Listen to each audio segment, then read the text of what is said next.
Hello there and welcome to another edition of Dateline Lagos.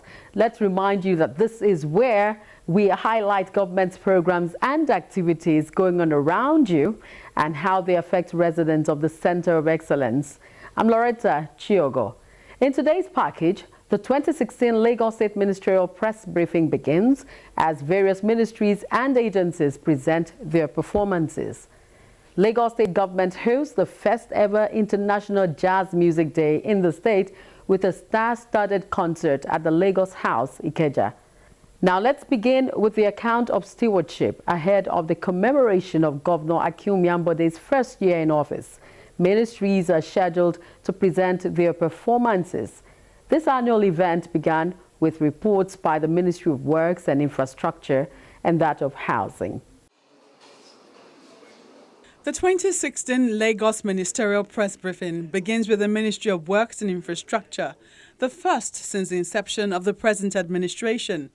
The Commissioner for Information and Strategy, Mr. Steve Ayorinde, set the ball rolling by highlighting the importance of the brief. You must have heard from the 3 town hall meetings that His Excellency has had over time, but this is the first time this year that the people in charge of each ministries will be rendering their account, giving account of their own stewardship to say that this is what we have succeeded, what we have been able to do in the last 11 months or thereabout.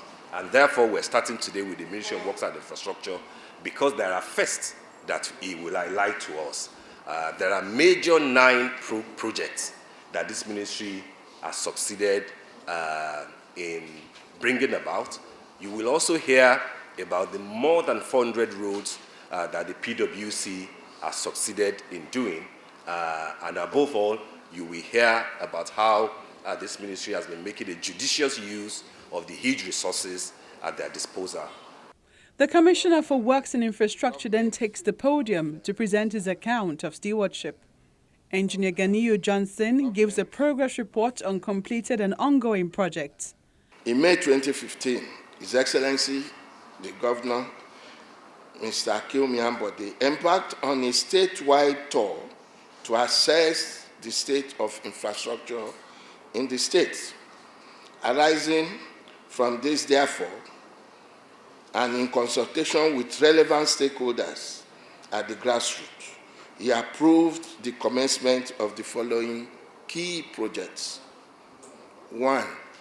The construction of Ajah Flyover / upgrading of Freedom Road to Admiralty Road in Etiosa. 2. The construction of Abule Egba Flyover in Ifakojai, local government. 3.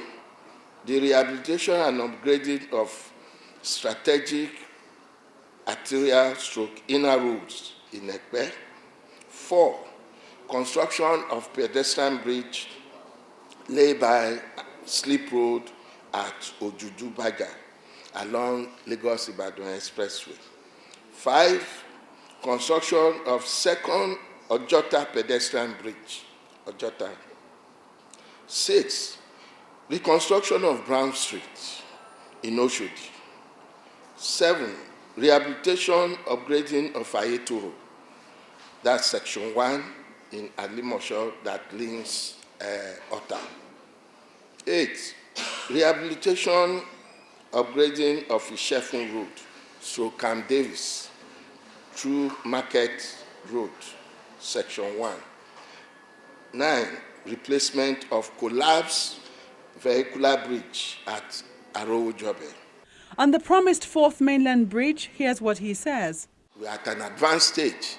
The alignment has been established, and the alignment we are looking at is from Ajah through the Lagoon, through Ikorodu, through Owotu to Lagos Ibadan Express at Ojudu Baga.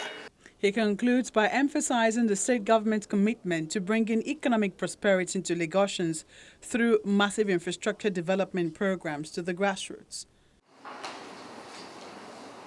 The Ministry of Housing then takes its turn. saddled with the responsibility to initiate, formulate, execute, monitor and evaluate policies relating to housing, The Commissioner is upbeat about the work done so far. The last administration initiated a whole number of projects and policies in the housing sector. Today, we are adding to that, and we have also improved on the past achievement of the last administration. To ensure adequate and affordable housing for its citizens, the past administration initiated the Lagos Home Ownership Mortgage Scheme. It is perhaps the biggest housing project inherited by the present administration. This is a new initiative that will come into effect from today, the 25th of April. But the policy is aimed at making housing more accessible and affordable, particularly to low and middle income earners in both the formal and the informal sectors. We believe that the rent-to-own policy, which is essentially focusing on the working people of Lagos. How do we go about this policy? If you are an individual and you have 5% take for instance, a one-bedroom apartment in Ekwe, in our Odoragunshi estate, the cost of that one-bedroom apartment is 2 million naira. And you are to pay 5% of that. That is the commitment fee. That 5% you have opportunity to spread the payment monthly for 10 years, and the interest rate is 6%. That is the new policy of this administration. And we have also looked at our estates in the 3 senatorial zones. We have for Ekwe in Lagos East. We also have for Egon and Igondo in the Lagos West. We have for Badagry also in Lagos West, and Shoguntedo scheme, which is in the Lagos Central District. To reduce the housing deficit, Mr. Lawal says the state government will soon embark on the construction of 50 housing units in each of the 20 local government areas and 37 local council development areas in the state. The ministry also initiated the Craftsmen Project to address the shortage of skilled workers and create more jobs in the building industry. This is a project that will take care of our tradesmen, our masons men, the carpenters, steel fabricators, the plumbers, electricians, the painters, joiners, tilers, and the likes. We are to train them for 6 weeks. But we are not alone in this training. We know for a fact that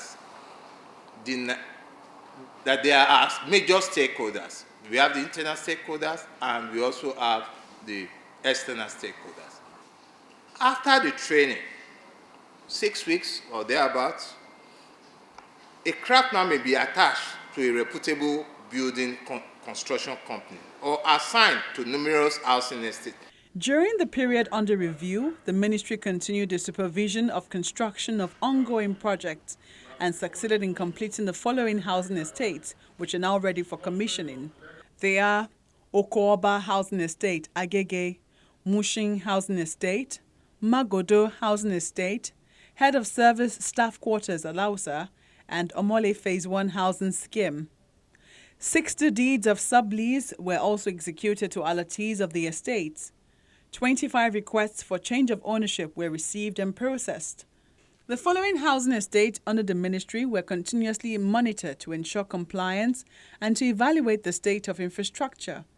They are Millennium Housing Estate, Ojokoro, Abraham Adesoya Housing Estate, Aja, Millennium Housing Estate, Okoba, House and Right Housing Estate, Olushosun, Millennium Housing Estate, Oke Eletu, Millennium Housing Estate, Anyongbure, Millennium Housing Estate Ibeshe, Millennium Housing Estate Amuwo Dofin, Mobolaji Johnson Housing Estate Lekki. In order to reduce the housing deficit in the state, the Lagos State government introduced the Public-Private Partnership Program, whereby it partners the private sector in housing delivery. The Ministry of Housing is responsible for the implementation of this program in collaboration with the New Towns Housing Development Authority. The ministry says it will not relent in its determination to actualize the vision to create a Lagos megacity with adequate housing for its citizens.